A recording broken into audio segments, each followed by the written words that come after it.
안녕하세요. 안녕하세요. 저희가 또 이제 녹화를 수상민 기자님 없이 또 하게 됐는데요. 일본에 취재를 하러 가신 게 또 샤이니 그 콘서트를 취재를 하러 가셨대요. 그렇다면서. 예. 저는 지금 하라주쿠, 도쿄 하라주쿠의 뒷골목에 와 있습니다. 제가 여기 굉장히 일본의 고풍스러운, 정말 일본스러운 집이 보이죠. 굉장히 이런 집을 찾고 제가 굉장히 뒷골목을 많이 헤맸습니다.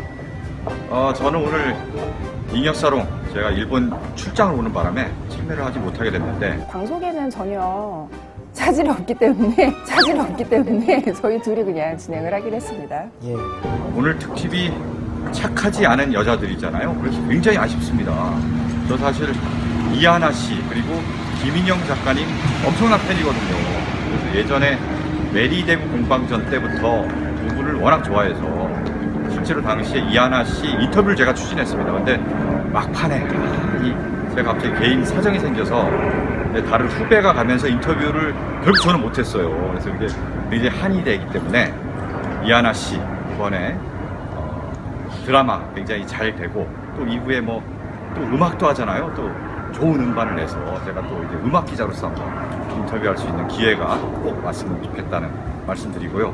이승환 평론가님 그리고 김선현 평론가님 두 MC에게 이제 이하나 씨 그리고 김영 작가님 잘 부탁드릴 테니까 꼭 좀 착하지 않은 여자들을 멋지게 다뤄주시고요. 저는 다시 서울로 돌아가서 다음에 또 뵙겠습니다. 한겨레 문학상 수상 작가죠. 최진영의 두 번째 소설 끝나지 않는 노래 책을 준비해봤습니다. 여성 3대의 어떤 인생의 이야기를 거의 한 100년에 걸쳐서 담고 있는데요.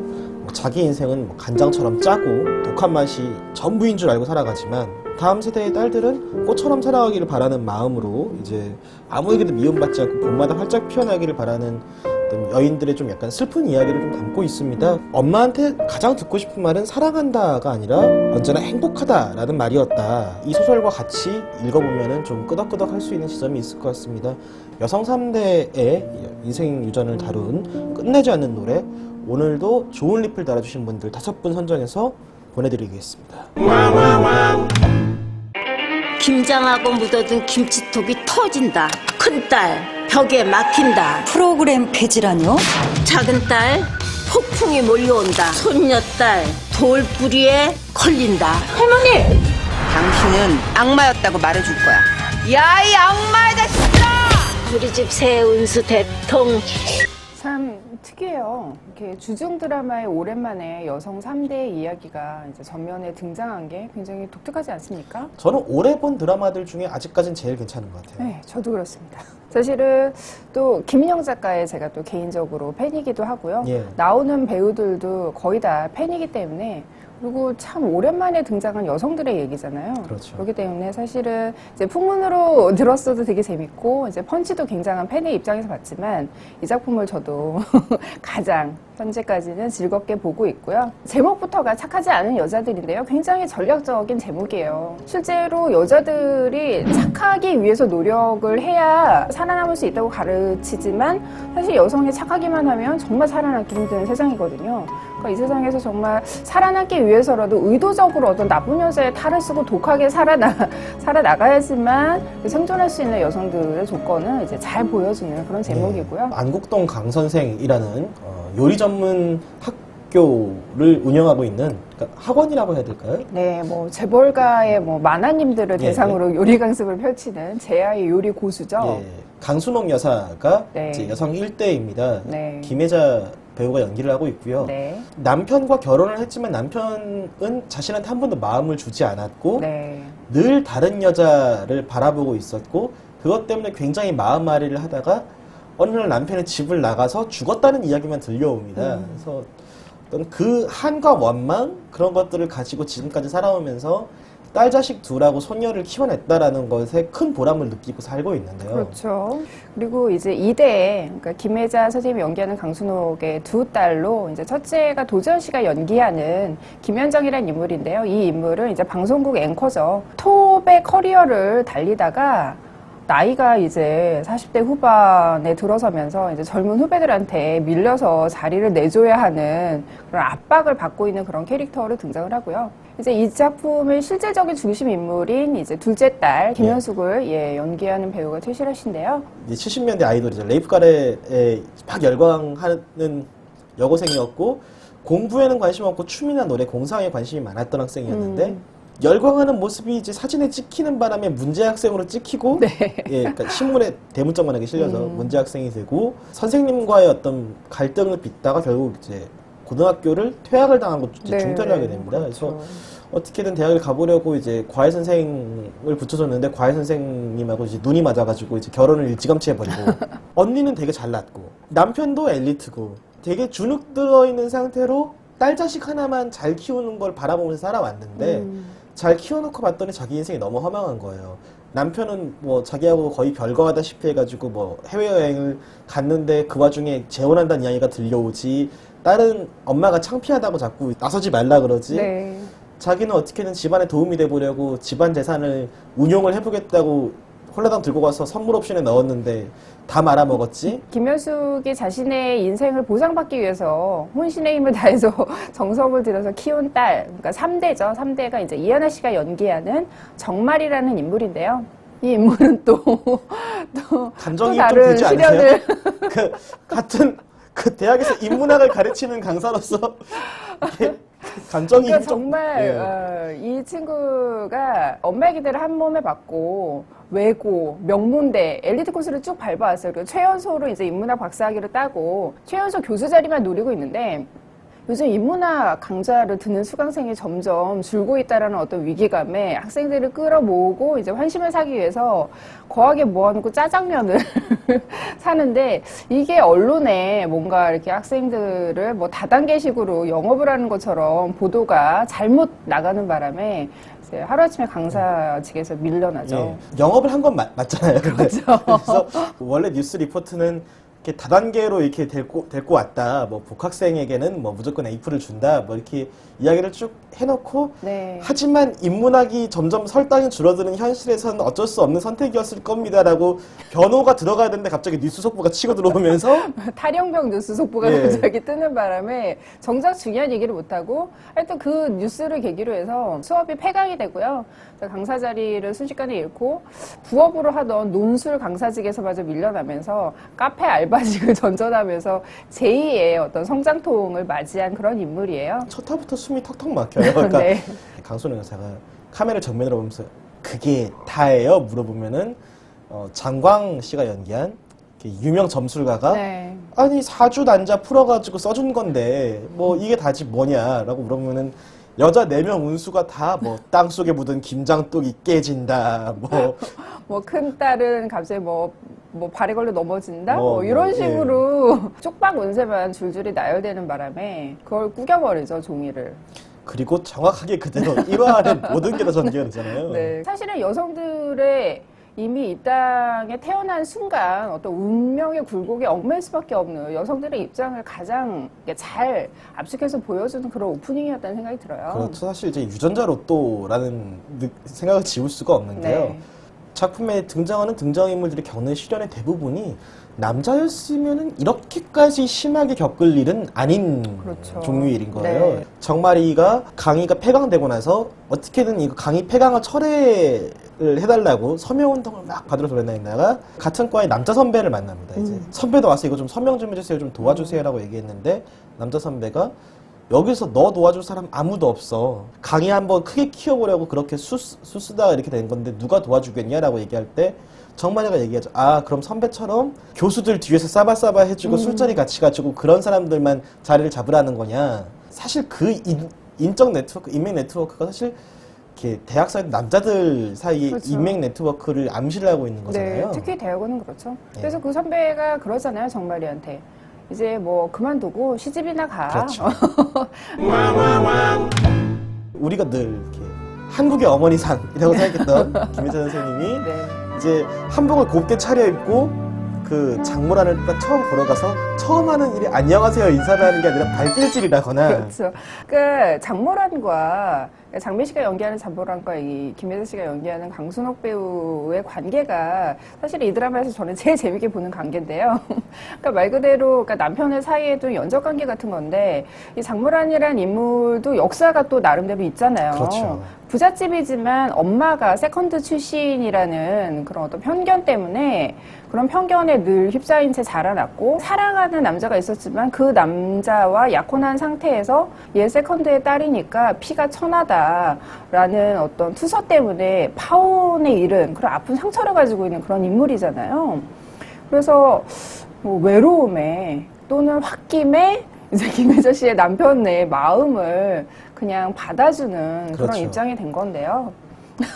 이 인물이 이제 현재 시점에서 이제 위암 선고를 받고 죽을 날만 기다리고 있는데 설정상 수술이 잘 돼서 회복만 열심히 하면은 가능성이 충분히 있는데 본인이 삶의 의지가 없는 상태잖아요. 네. 굉장히 청초하고 우아하고 이렇게 그 남편이 이렇게 평생을 좋아했을 만한 어떤 그 첫사랑의 면모를 갖고 있는 정말 모란꽃 그렇죠. 같은 그런 이미지. 근데 그거를 장미 씨가 자기의 그 잘 알려진 자기 이미지를 너무 잘 패러디를 하면서 맞습니다. 그래서 그거를 이렇게 눈 하나 깜짝하지 않고 연기를 하죠. 김현숙과 얽히게 되는 게 이제 김현숙은 이제 엄마 돈 다 말아먹고 아버지 산소 앞에 와서 이제 그 유서 써놓고 쓰고, 죽으려고 쓰러졌고 장모라는 뭐 날씨가 좋으니까 뭐 오빠 산소에나 한번 산책을 갈까 하고 이제 마침 그 근처라서 갔다가 우연히 보고 유서가 옆에 있더군요. 보니까 철자법도 많이 틀렸던데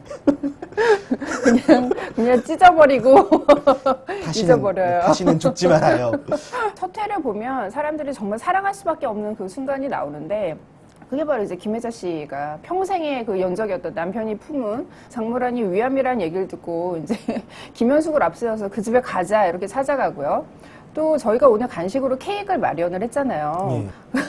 남편이 그 장모란의 과거에 장모란의 생일을 챙겨주기 위한 소품이었거든요. 사실 그런 케이크였는데 이제 우연히 길을 지나가다가 네. 남편이 케이크를 들고 가는 걸 본 그 젊은 날의 강순옥이 네. 저거 놔주려는 케이크인가 보다 하고 기대를 갖고 따라가 봤더니 네. 카페에서 만나서 케이크 갖다 놓고 그걸 보고 이제 분노한 나머지 이제 장모라는 네. 잠깐 자리를 비운 사이에 가가지고 케이크 이렇게 해서 남편을 그냥 쫙 묻히면서 케이크나 먹어 이러고 이제 가버리죠. 네. 그래서 이제 김혜자 씨가 장모란 씨를 찾아가기 직전에 그 여자가 나 때문에 못 먹었던 그 생일 축하 케이크를 떠올리면서 케이크를 사서 갑니다.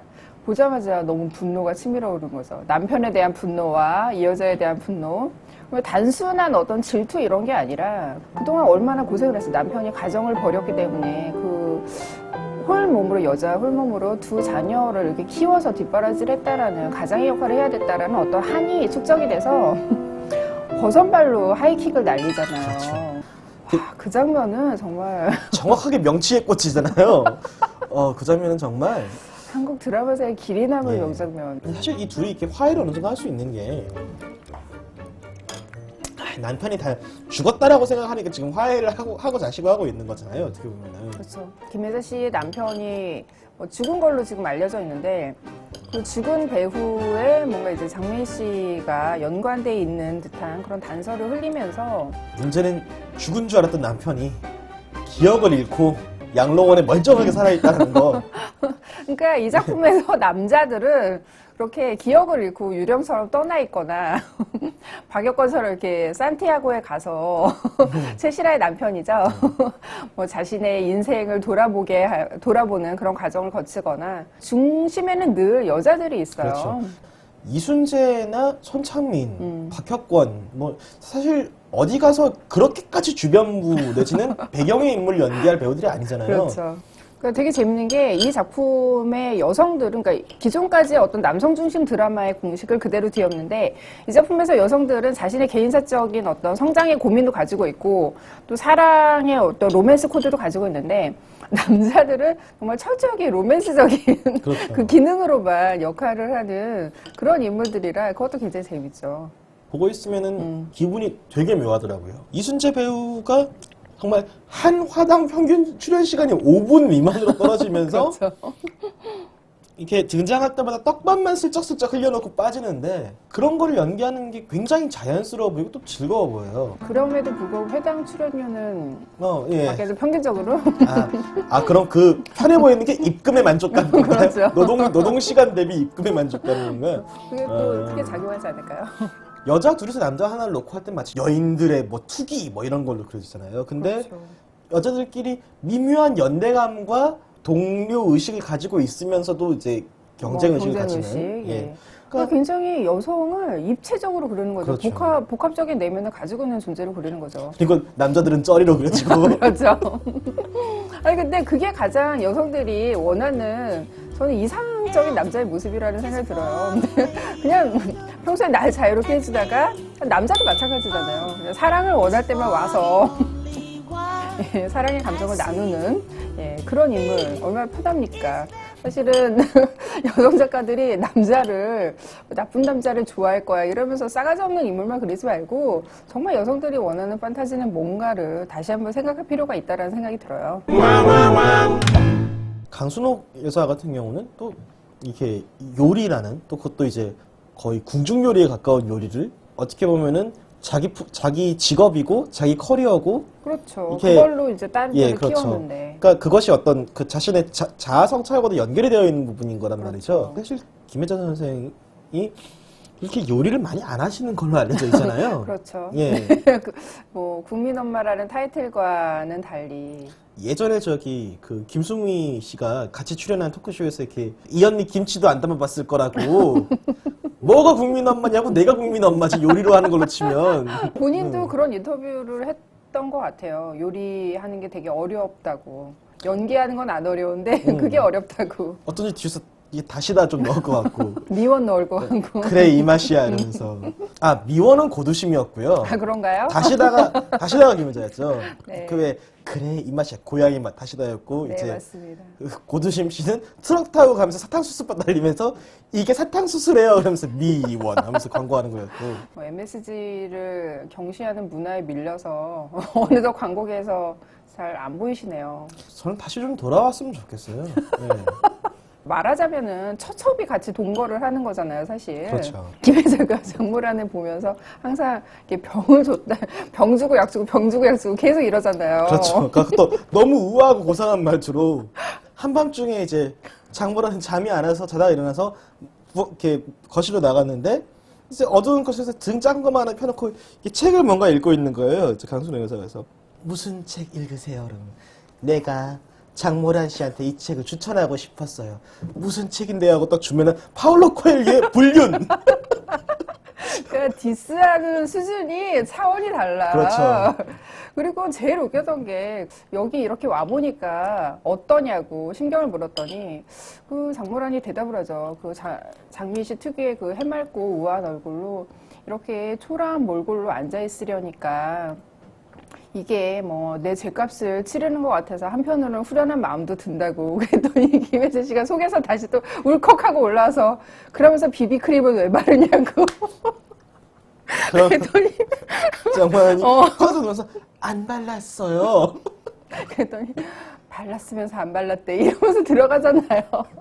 아까 그런 사소한 그 여자들끼리만 알 수 있는 그런 디테일한 대사와 디스 이런 것들이 작가가 정말 보통이 아니에요. 예, 그리고 아까 제가 스타 이미지를 계속 이제 변주하는 재미가 있다고 말씀드렸는데 그게 폭발했던 때가 지금 이제 죽은 걸로 되어 있는 애들 아버지 제사 지내면서 가족들 다 모인 자리에 장모란 씨도 뭐 이렇게 모이는 건 처음이자 마지막일 것 같으니까 한마디 해요. 이렇게 얘기했더니 장모란이 뭐라고 말해야 될지 이렇게 갸우뚱하다가 떠듬떠듬 참 아름다운 밤이네요라고 이야기하잖아요. 그거를 요즘 어린 친구들은 몰라. 왜 웃긴지 모르더라고요. 몰라. 모르더라고요. 저는 사실 1화에서 보고 가장 즐거웠던 장면은 김현숙이 돈을 다 날리고 죽을까 하다가 일단 부자 친구한테 야 100만 원만 빌려줘 라고 이야기를 해서 이 100만 원을 들고 가는 곳이 어딘가 하니까 하우스잖아요. 최신화 필모 사상 그 어떤 가장 한심하면서도 위대해 보이는 장면이잖아요. 그 장면이 이렇게 뭔가 돈을 계속 싹쓸이 하면서 이렇게 패를 딱 던지려고 하는데 갑자기 옆에 있던 아저씨가 손목을 딱 잡으면서 어제부터 뜨내기가 와가지고 다 쓸어가는 게 뭔가 수상해. 그랬더니 수상하긴 실력이지. 뭐 짜고 치는 거 아니야? 그러니까 정말 그 뒷골목에서 껌 좀 씹은 말처럼 아저씨 짜고 친다는 건 서로가 서로를 믿는다는 건데 미안하지만 이 세상은 그렇게 아름다운 곳이 아니야. 그런 다음에 꽉 패를 내려놓고 노를 싹쓸이하면서 포효하는 게 더 슬로우로 잡히잖아요. 그렇죠. 굉장한 그 대박의 순간이었는데 바로 그때 또 이제 경찰이 들이닥치는 바람에 돈도 잃고 또 도망자 신세가 돼서 길거리에도 노숙까지 하는, 그러니까 1회를 보면은 진짜 최시라 씨가 온몸을 던져서 연기하는 게 이 드라마에 상당한 비중을 차지하는데, 그 신데렐라 드라마에 젊은 여성들이 왜 미운 오리 새끼가 백조로 변신하는 그런 과정이 있잖아요. 뽀글머리였다가 이제 그거 저기 스트레이트로 펴고 매직 스트레이트로 펴고 이제 또는 이렇게 안경을 써서 뿔테 안경을 썼다가 안경을 벗는다든지, 그러니까 그런 신데렐라의 변신 장면이 꼭 필요한데, 주부 드라마에는 항상 이렇게 아줌마 뽀글 파마머리, 한 번 파마를 하면 한 2, 3년 동안 풀리지 않는 그런 머리로 이제 항상 그 캐릭터를, 억척 캐릭터 같은 거를 나타내 주는데요. 여기서도 이제 최시라가 뭐 생활력 강한 캐릭터는 아닌데 세상이 뭐 아줌마스러움이라고 규정 짓는 그런 나쁜 이미지들만 보여주려는 기호화된 상징 이런 걸로 이제 그런 뽀글머리를. 그것도 되게 안쓰러운 게 헤어 메이크업을 누가 했는지 모르겠는데 정말 오래전에 했다가 풀려가는 상태를 기가 막히게 구현했더라고요. 갑자기 뽀글머리 하니까 생각이 나는데, 그 이비도가 연기하는 박총무가 최시라 씨의 남편인 박혁거 씨를 이제 짝사랑하는 캐릭터로 나오는데 최시라 씨를 닮기 위해서 이렇게 뽀글 파마 머리를 한번 하고 나오잖아요, 극 중에서. 그 장면이 참 같은 여자가 보기에는 정말 안쓰러워요. 그러니까 내가 짝사랑하는 남자의 그녀를 닮기 위해서 그런 겉모습이라도 좀 흉내를 내기 위한 그런 노력? 근데 생각해보면 참 이상한 게 짝사랑하는 남자의 그녀를 닮기 위해서 머리를 했다라고 생각하기에는 지금 그녀를 버리고 재혼을 할지도 모른다는 얘기가 나오고 있는데 본능적으로 아는 거죠, 여자는. 그러니까 저 사람이 아직도 그 이혼 위기 직전에 있는 이 최시라 씨에게 마음이 있다는 걸 여성은 본능적으로 아는 거예요. 근데 왜 최시라만 몰라? 그래서 나 때문에 인생 최시라가 모르는 게 한두 개야 말이지. 철자도 모르고 근데 솔직히 고등학교까지 그래도 맞췄는데 어떻게 유서의 저자법이, 그건 좀 너무 캐릭터를 극단화한 거 아닌가? 아니 그 이후로도 철자법이 계속 개정이 된 게 많잖아요. 읍니다 씁니다만 하더라도 80년대 말 90년대 초반에 바뀌었는데. 아, 그렇습니까? 예, 씁니다를 잘 쓰고 계시죠? 김인영 작가님, 제가 예전에 한번 그 최혜정 기자랑 같이 사석에서 한번 본 적이 있어요. 그때 정말 좋은 느낌을 받았고, 이후에 또 한번 그런 좀 자리를 한번 더 같이 마련했으면 합니다. 네. 자, 잘 보고 계시죠? 김인영 작가님. 사실 데뷔가 굉장히 빨랐어요. 그렇죠. 그러니까 짝이라고 MBC 드라마. 예. 사실 지금 뭐 월화의 풍문으로 들었소를 감독하고 있는 안판석 PD가 그 당시에 짝을 연출했었는데요. 그때 이제 짝으로 예. 이제 본격적인 작가 생활을 했고요. 우리가 이제 짝하면 흔히 이제 SBS에서 했던 그 극한 짝짓기 프로그램을 생각하지만 아, 그 세대구나. 아니지. 훨씬 더 이전 세대. 그러니까 이게 90년대 그게 아마 90년대 중반이었죠, 아, 짝이? 초반이요. 그 90년대 중반이었나? 중반이었죠. 김혜수 안재욱하고 이민영이었던가요? 이종원 막 그런 인물들. 스튜어디스들의 그 일과 사랑에 대해서 다뤘던 네. 그 일요 아침 드라마였습니다. 그러니까 일요일 날 아침에 이제 늘 이제 무슨 만화동산 이런 거 끝나고 나면은 이제 그거로 이제 MBC로 채널을 돌리면 그걸 하고 네, 있었습니다. 맞아요. 그래서 그 작품이 굉장히 긴 장편 드라마였기 때문에 거기에서 어떤 그 긴 장편 드라마의 호흡을 많이 연마를 했어요. 그 다음에 이 작가가 뭐 제일 뭐 흥행 40%를 넘는 시청률로 이제 흥행 작가의 반열에 오른 거는 이제 MBC 최지우와 박선영이 주연을 맡은 진실이라는 작품이었어요. 두 여성의 뭐 사랑과 우정과 경쟁 이런 이야기였는데, 그때만 해도 이게 2000년대 작품이기 때문에 트렌디 드라마의 뭐 전형적인 악녀와 전형적인 어떤 신데렐라 같은 뭐 착한 여주인공 이런 뭐 요소들을 사용을 하고 거기에 뭐 복수 뭐 이런 통속극적인 요소를 잘 사용을 해서요. 굉장히 쫄깃하게 만들어서 뭐 엄청난 흥행 성적을 기록을 했죠. 진실에서부터 어떤 여성에 대한 이야기에 굉장히 관심을 많이 보이는데요. 이거를 가장 또 잘 증명한 작품이 이제 2004년도에 나온 결혼하고 싶은 여자 시리즈예요. 예, 오늘 녹화하러 왔는데 이렇게 우리 PD님께서 계속 착하지 않은 여자들을 결혼하고 싶은 여자로 헷갈려 하시더라고요. 아, 그랬어요? 제목을 여자가 워낙 많이 들어가는 작품을 쓰다 보니까 제목을 헷갈려 하시길래 네. 듣다가 아 그러셔도 뭐 크게 틀릴 건 없겠다 생각해보니까 같은 작가다라고 말씀을 드렸더니 또 놀라시더라고요. 그러니까 이 작품 같은 경우는 그 당시에 이제 선풍적인 인기를 끌었던 섹스 앤 더 시티와 같은 어떤 칙릿의 구조를 가지고 있는 트렌디 드라마였는데 그 여성 각기 다른 섹스 앤 더 시티처럼 각기 다른 뭐 여러 명의 여주인공을 이제 집단으로 내세워서 그런 여성들의 우정을 보여주고 또 직장에서의 어떤 커리어를 지켜나가면서도 사랑을 또 고수하려는, 그러니까 그야말로 일과 사랑이라는 두 마리 토끼를 잡으려는 여성들의 성장기를 그리면서 굉장히 또 여성 팬들을 또 많이 확보를 했죠. 예, 주변부 청춘에 대한 관심도 네, 맞아요. 꾸준히 유지를 하고 계셨던 터라 MBC에서 방영했던 메리대구 공방전으로 컬트적인 인기를 끌기도 했었죠. 그렇죠. 이하나 씨가 그때 주인공이어서 이하나 씨가 벌써 메리대구 공방전, 태양의 여자랑 그리고 이 작품까지 세 번째로 같이 예. 공연을 하는 배우가 됐어요. 그때 이제 그 지연호 씨가 이제 그 대걸레 머리를 하고 등장을 해서 네. 백수백조들의 그 가진 것 없는 이들의 연애담이었는데 네. 거기에서도 보면은 자기 처지가 그렇게 좋지 않음에도 불구하고 세상 앞에 주눅들지 않으려고 노력하는 이들의 그 서사를 굉장히 잘 그려내는 거를 그렇죠. 볼 수가 있었죠. 바로 그 다음에 KBS로 옮겨서 태양의 여자라는 작품으로 다시 한번 히트를 쳤죠. 처절한 복수극에 가까웠잖아요. 그렇죠. 여성 복수국의 대표작인데요. 김지수 씨가 어렸을 때 이제 이하나 씨와 자매였는데 입양된 입장이었어요. 그래서 친딸인 이하나가 태어나니까 자신이 부모의 사랑을 뺏기고 파양을 당할까봐 어렸을 때 놀이공원에 놀러 가서 동생을 버리는 그런 역할이에요. 좀 특이하게도 그런 가해자의 입장인 김지수를 주인공으로 내세워서 어떤 복수극에서 가해자가 얼마나 죄책감에 시달리고 불안에 떠는가 이런 거를 보여주면서 굉장히 신선하다는 평가를 네. 받았죠. 약간 제목으로는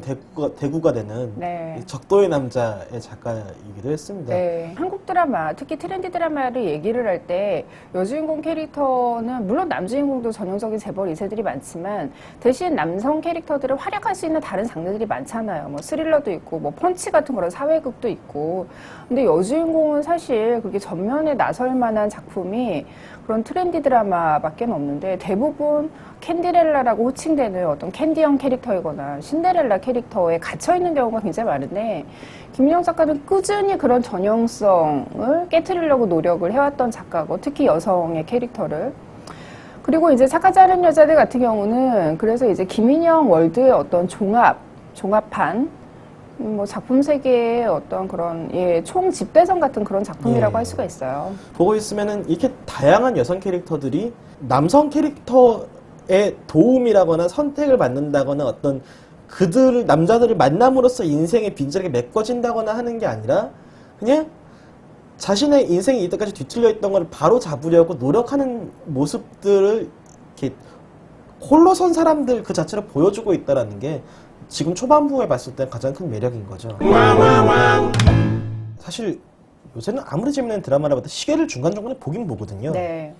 그러니까 왜냐면은 이게 뭐 약간 뭐 체력적으로 질리는 부분도 있고 혹은 내용이 늘어진다 생각되는 부분도 있고 뭐 또 이제 글을 쓰려다 보면은 이 드라마의 호흡이 어떤가를 또 확인하기 위해 시계를 보기도 하는데 제가 올해 처음으로 시계를 안 보고 1화를 다 봤어요. 그러니까 1화가 끝날 때 이제 왜 다음 이 시간에 딱 뜰 때 그때서야 이제 시계를 본 거죠. 벌써 끝났어라고. 캐릭터들이 다 살아있다 보니까 보통은 그렇잖아요. 주인공들의 얘기가 다른 드라마 같은 경우 주인공들 얘기가 나오면 좀 이렇게 막 흥미 가졌다가 조연들 얘기 나오면 조금 이렇게 긴장 풀고 뭐 과자도 먹고 딴짓하고 있다가 주인공 얘기 나오면 다시 집중하고 그렇죠. 이러는데 여기는 조연들의 역할을 하는 캐릭터들마저 전부 다 스토리가 있으니까 계속 보고 있다 보면 언제 시간이 다 가는지 모르는 거죠. 그리고 작가님이 떡밥을 여기저기다가 살짝 찔러넣는 그 실력이 출중해서 네. 그러니까 박충무도 계속 뭔가 되게 수상한 부분이 되게 많잖아요. 이렇게 박충무가 진정 노리는 게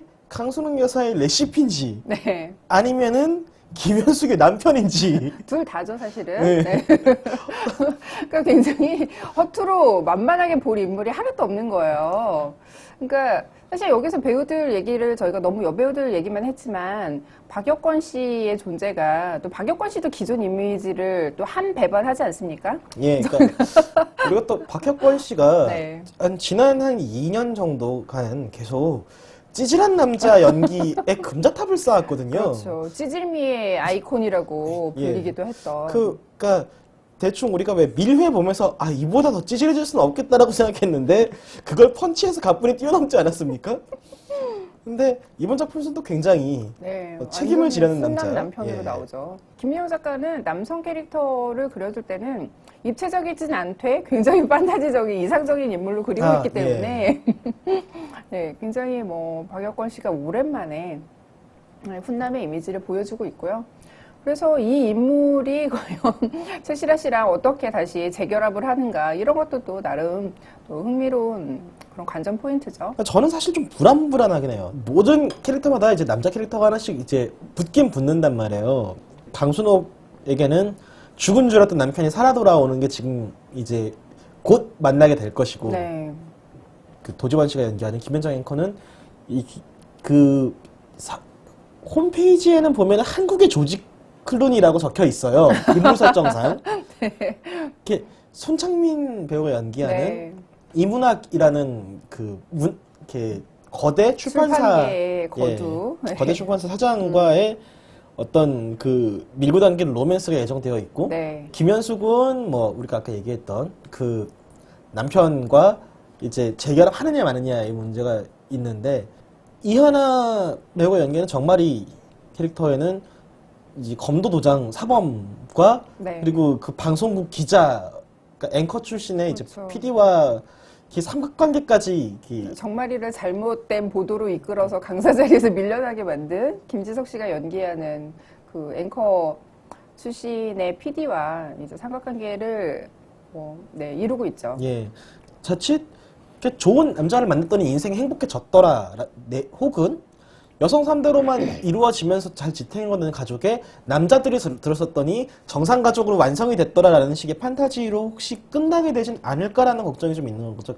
김민호 작가는 그동안 여성들의 얘기를 하면서 늘 얘기를 해왔던 게 뭐 결혼하고 싶은 여자 시리즈만 봐도 그래요. 여성이 이제 지금 사회에서는 일과 사랑을 양립할 수 없는 구조잖아요. 여성들에게는. 그러니까 뭐 사랑을 포기하고 커리어에만 계속 집중을 한다거나 아니면 뭐 아예 사랑을 해서 뭐 결혼으로 완성을 해서 집에서 전업주부가 되거나 이런 현실이 사실 여성들한테 남아있는 그런 선택지 뭐 양극단의 선택지밖에 없는데 그거를 드라마 속에서라도 열심히 양립하고 쟁취하려는 여성들의 이야기를 늘 다루고 있었어요. 도지현 씨가 연기하는 김현정이라는 캐릭터가 뭐 커리어상으로는 거의 뭐 정점을 찍은 그런 인물인데 이 인물도 상당히 어떤 인생 전체로 보면은 굉장히 불만족스러운 존재, 뭐 미완의 존재 이렇게 그려지거든요. 커리어의 정점에 서기 위해서 여성으로서의 어떤 사랑 이런 욕망, 사적인 욕망을 정말 거세시킨 채 살아왔기 때문에 그래서 그런 것까지 다 충분히 거둘 수 있어야 정말 여자들이 행복한 세상에 오는 게 아니냐. 우리가 둘 다 너무 입에 침이 마르게 칭찬하려면은 그 제2의 윤하의 거리 사태가 될 것 같아서 네. 그래서 제가 좀 이런 이야기를 좀 해봤던 건데 네. 여기에서 이제 또 복수극이 중심 뭐 플롯 중에 하나인데요. 그 김현숙이 자신을 그 여고 시절에 중퇴로까지 몰아넣게 한 그리고 자신을 거의 학대에 가깝게 핍박을 했던 그 선생, 그러니까 남말년 현재 나연애로 개명한 그 인물에게 이제 복수하는 그런 내용이 들어가는데요. 사실은 이 뭐 김인영 작가는 이 남말년이라는 인물한테도 뭐 딸만 5인 집에 막내딸로 태어나서 그러니까 더 이상은 딸은 안 돼라는 의미로 남말년이라는 이름을 지어주고 어떤 그런 컴플렉스 때문에 굉장히 뒤틀린 속물근성과 어떤 열등감 이런 걸로 이제 똘똘 뭉쳐진 인물이거든요. 학생들을 대할 때도 뭐 늘 서열, 경쟁 이런 걸 엄청나게 강조를 하고 그런 것이 결국 이제 김현숙의 인생까지 이렇게 안 좋은 길로 이끌게 됐는데요.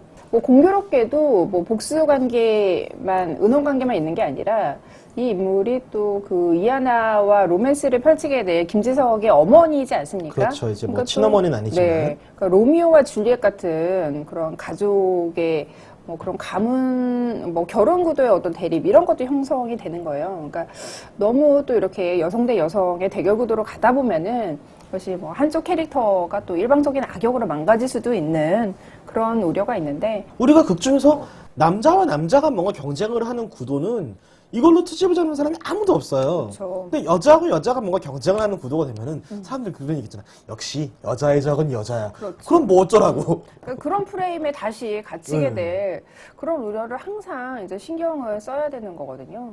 근데 뭐 이 작품은 사실은 그런 어떤 사제, 그러니까 권력자의 입장, 강자의 입장에 있는 인물마저 여성이라는 것 자체도 사실은 굉장히 흥미로워요. 여성, 이런 입체적인 여성 악역 캐릭터들이 계속 나와야 된다. 그 저는 생각하는 입장인데요. 뭐 남말년이라는 인물이 비록 이제 최실혜 씨가 복수해야 할 그런 인물이지만 저는 이 인물을 굉장히 흥미롭게 보고 있습니다. 슬슬 마무리를 또 해야 되는 단계 같은데. 네, 뭐 이럴 때 서정민 기자가 딴 때 같았으면 뭐 분명히 치고 나와서 뭐 마무리를 할 텐데 오늘은 안 계시니까 뭐 혹시 엔딩곡으로 생각해 두신 노래가 있나요? 이 사실은 원래는 이제 뭔가 레이프 가레스 노래 같은 것들이 나오면 어떨까. 네. 아니 보면 거기 그 사진은 레이프 가레 사진을 쓰는데 그 재현할 때는 그 왜 우리 비정상회담에 줄리 양이 그렇죠. 이런 가발을 쓰고 나와가지고 그래서 하나도 안 닮았는데 귀엽더라고요. 너무 예쁘더라고요. 아 그렇죠. 자우림의 김유나 씨가 그 솔로 앨범을 냈을 때 앨범 유리가면의 수록곡이었고 이제 이게 아마 마지막 트랙이었던 걸로 기억하는데 걸톡이라는 그 노래가 있습니다.